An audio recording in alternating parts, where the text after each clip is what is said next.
Hello everyone, how are you all? I hope you all are doing well. So today in this video we're going to talk about the concept of new determinism. Simply further earlier we discussed about the concept of determinism, environmental determinism और इसके बाद हमने possibilism के बारे में भी बात किया था पॉसिबिलिज्म। अब हम लोग बात करेंगे न्यू डिटर्मिनिज्म के कॉन्सेप्ट को के बारे में। तो बेसिकली इसका जो फाउंडर थे, जो फादर थे, वो ग्रिफिथ टेलर थे, जो कि एक Australian as well as British scholars थे, जोग्राफर थे। इनका जो ओरिजिन हुआ था वो ऑस्ट्रेलिया में हुआ था और बाद में ये शिफ्ट हो गए थे ब्रिटेन में, इंग्लैंड में। तो बेसिकली ये न्यू डिटर्मिनिज्म का जो कॉन्सेप्ट है वो कहता है कि it gives the middle path to the environment, यानी कि जो हमारा जो डिटर्मिनिज्म जो थॉट है एंड द पॉसिबिलिज्म जो थॉट है, इसका जो मिडिल वे है, इस मिडिल वे को, मिडिल पाथ को न्यू डिटर्मिनिज्म कहते हैं। तो बेसिकली इसमें होता है क्या है कि यहाँ पे हमें डेवलपमेंट करना है, मतलब जो डेवलपमेंट होगा ह्यूमन एक्शंस यानी कि ह्यूमन्स व्यवहार के अकॉर्डिंग होगा। मतलब यहाँ पे रिस्ट्रिक्शन लगेंगे एज वेल एज डेवलपमेंट के साथ साथ रिस्ट्रिक्शन भी लगेंगे। तो बेसिकली ये जो आइडिया है, या ये और may be you can say that this concept was given by Griffith Taylor, who was a British scholar, who was a British geographer, anthropologist, whatever you want to say. He was the father of new determinism. तो इन्होंने basically he argued that पॉसिबिलिस्ट जो थे, जितने भी सारे possibilism के ideas को support करते थे, उनका जो ओरिजिन हुआ था, उनका जो डेवलपमेंट दिया था उन्होंने अपने आइडियाज़ यानी पॉसिबिलिज्म के आइडियाज़ को, और उन्होंने जो इन्वायरमेंट वहाँ का जो था वो north western side of Europe में उन्होंने अपना जो पॉसिबिलिस्टिक अप्रोच को उन्होंने पोस्टुलेट किया। जो वहाँ पे जो एनवायरनमेंट था वो वहाँ पे सेवरेबल, जो यहाँ वहाँ पे सेवरेबल वाइबल अल्टरनेटिव्स वहाँ पे जो इन्वायरमेंट है वो प्रोवाइड करता था फॉर ह्यूमन ऑक्यूपेंट्स, यानी कि वहाँ पे डिफरेंट अल्टरनेटिव्स अवेलेबल थे। बट जहाँ के ग्रिफिथ टेलर थे यानी ऑस्ट्रेलिया, वहाँ का जो एनवायरनमेंट था वो बहुत ही एक्सट्रीम था। जो एक्सट्रीम होने के साथ साथ इसी से ये पता चलता कि जहाँ पे एक्सट्रीम क्लाइमेट, या फिर हम बोल सकते हैं कि जहाँ पे एक्सट्रीम वेदर होगा, वहाँ का जो ह्यूमन एक्टिविटी होगा वो भी एनर्मस होगा, यानी कि वो भी ह्यूमन एक्टिविटी ज़्यादा होगा। ह्यूमन जो यूजेस ऑफ रिसोर्सेज है वो ज़्यादा होगा। जैसे कि हम लोग मान सकते हैं कि जैसे कोल्ड रीजन है साइबेरिया, मान लीजिए साइबेरिया, वहाँ पे जो ह्यूमन रिसोर्सेज का यूज़ होगा वो एक्सट्रीम होगा। वहाँ पे जो रिसोर्सेज यूज होंगे बाय द ह्यूमंस वो एक्सट्रीम होगा। वहाँ का जैसे कि वहाँ का जो कोल्ड रहता है, जानते हैं वहाँ पे हीटर हमेशा चालू रहता है, और जहाँ पे आप बाहर जाओगे तो हमेशा साइबेरिया में अपने आप को कवर करोगे विथ वार्म क्लोथ्स, बहुत सारे वार्म क्लोथ से। तो basically he coin the term stop and go determinism. जो न्यू डिटर्मिनिज्म है उसको स्टॉप एंड गो डिटर्मिनिज्म भी कहते हैं, क्योंकि बेसिकली इससे ये जो आइडिया है वो ट्रैफिक वेज है, जो ट्रैफिक पुलिस जो है, जो ट्रैफिक लाइट है, उससे लिया गया है। तो बेसिकली जो हमारा ट्रैफिक लाइट है वहाँ पे 3 लाइट्स होते हैं। जो पहला लाइट्स होता है वो ग्रीन होता है, second light yellow, and the third light is red. तो बेसिकली जो रेड जो लाइट है वो सिंबलाइज करता है कि स्टॉप, अब तुम रुक जाओ। Yellow signs that you are now ready to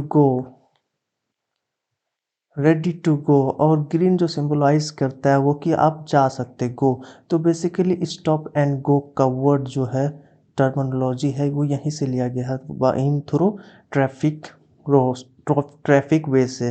तो बेसिकली इसका मतलब है कि आप पहले रुको, आप डेवलपमेंट कर रहे हैं तो ठीक है, आप डेवलपमेंट करो, फिर देखो अच्छे से अपने इन्वायरमेंट को, फिर से आप डेवलपमेंट करो।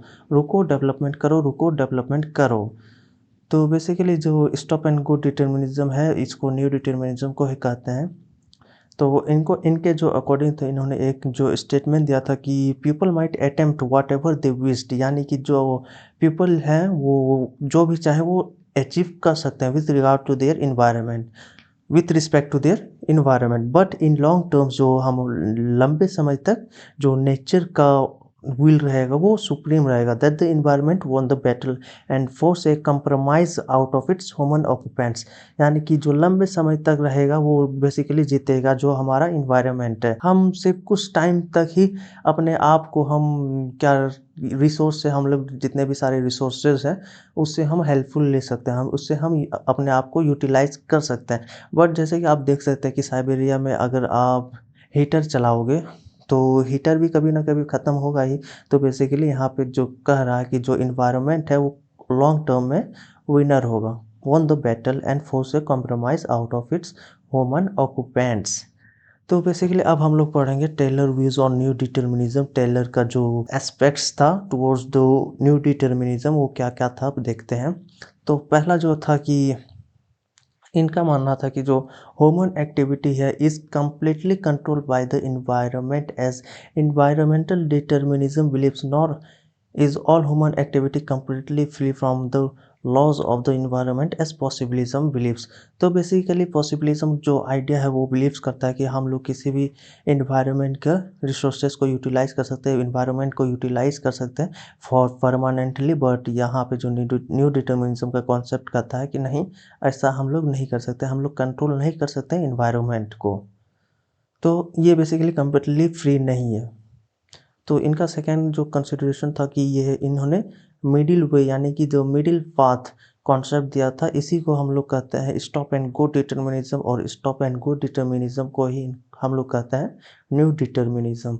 तो बेसिकली इन्होंने ही मिडिल पाथ दिया था, मिडिल वे दिया था टुवर्ड्स द डिटर्मिनिज्म, मतलब between the determinism and possibilism concept को। तो basically human beings can change the environment through various innovation, यानी कि ह्यूमन बींग्स है with the help of resources, with the help of utilisation, with the utilise the environment and make resources.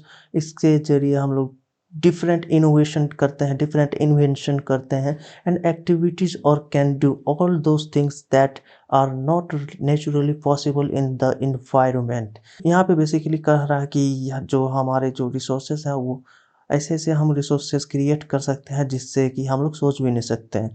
जैसे कि for example के तौर पे ले लो कि जो ह्यूमन इरिगेशन है आजकल बहुत ही ज़्यादा कॉमन हो गया है। Human irrigation and fertilization man is cultivated in barren land and even in summer. तो बेसिकली जो हम देखते हैं with the help of irrigation हम लोग समर में भी कल्टीवेशन कर सकते हैं। अगर बारिश नहीं हुई तो हम लोग कैनल का हेल्प ले सकते हैं फॉर द इरिगेशन। वहीं पे with the help of fertiliser we can achieve productivity, high yielding productivity in barren lands। तो with the help of fertilizers we can make the barren lands into a cultivable lands। तो basically यहाँ पे जो कह रहा है कि we with the help of resource we utilize the resources and fulfill our needs। तो बेसिकली सेकेंड जो एग्जांपल है कि now days due to innovation farming has become possible without the use of soil। तो basically farming भी किया जाता है without the help of soil।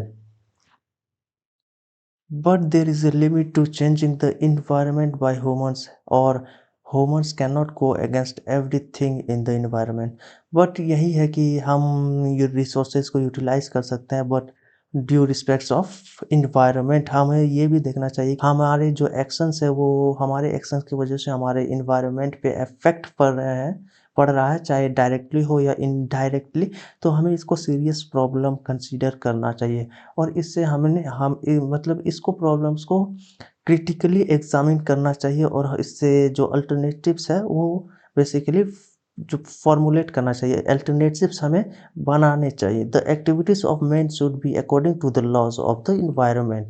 यानी कि जो इन्वायरमेंट है वो हमें इन्वायरमेंट के अकॉर्डिंग चलना चाहिए, ना कि हमें इन्वायरमेंट के अगेंस्ट चलना चाहिए।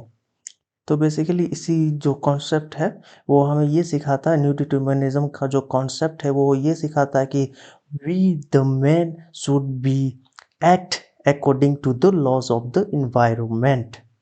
तो otherwise the environment also forces man to stop and adjust his activities. अगर ऐसा हम according to the laws of the environment अगर ऐसा हम नहीं चलते हैं तो further we need to suffer from different types of diseases, different types of natural phenomena, crisis, epidemics।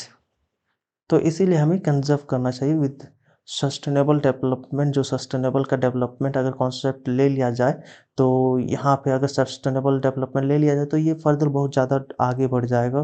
तो यहाँ पे बस इतना ही समझ लीजिए कि हमें with the help of environment we need to develop ourselves. The environment acts as a controller or traffic। तो बेसिकली जो इन्वायरमेंट है वो हमारे लिए कंट्रोलर ऑफ ट्रैफिक के तरह एक्ट करता है। It stops and inform us when we do wrong. तो ये जब हम गलत करते हैं कुछ, ये हमें इन्फॉर्म करते हैं कि तुम गलत कर रहे हो, रुक जाओ अब फिर कुछ देर बाद जानना, यानी कि कुछ देर के बाद फिर से परस्यू कर देना अपना जो डेवलपमेंट है, बट अभी फ़िलहाल के लिए रुको। तो man can speed up, slow down और stop the development program of the country following the environmental rules, but he cannot go against the plan of the environment। तो बेसिकली यहाँ यही कर रहा है कि जो ह्यूमन है वो अकॉर्डिंग टू द लॉज चलना चाहिए, नेचर के अकॉर्डिंग चलना चाहिए और अपने डेवलपमेंट को उसी के तरह, मतलब उसी की तरह डेवलप करना चाहिए through following the rules of environment. इसी के चलते जो ग्लोबली जो जितने भी समिट्स होते हैं, ग्लोबल इन्वायरमेंट रिलेटेड समिट्स, वो हेल्ड होते हैं और इसी पे उनका जो चर्चा है वो होता है। तो गाइस आज इस वीडियो में बस इतना ही। आई होप कि आपको न्यू डिटर्मिनिज्म का जो कॉन्सेप्ट है वो समझ में आ गया होगा। तो आज के लिए बस इतना ही। अगर आपने जो हमारा जो प्रीवियस वीडियो था डिटर्मिनिज्म एंड पॉसिबिलिज्म को लेकर के, अगर आपने वो वीडियोस नहीं चेक किया है तो मैं डिस्क्रिप्शन में लिंक दे दूंगा, वहाँ से आप चेकआउट कर लेना। तो आज के लिए बस इतना ही। Thanks for watching.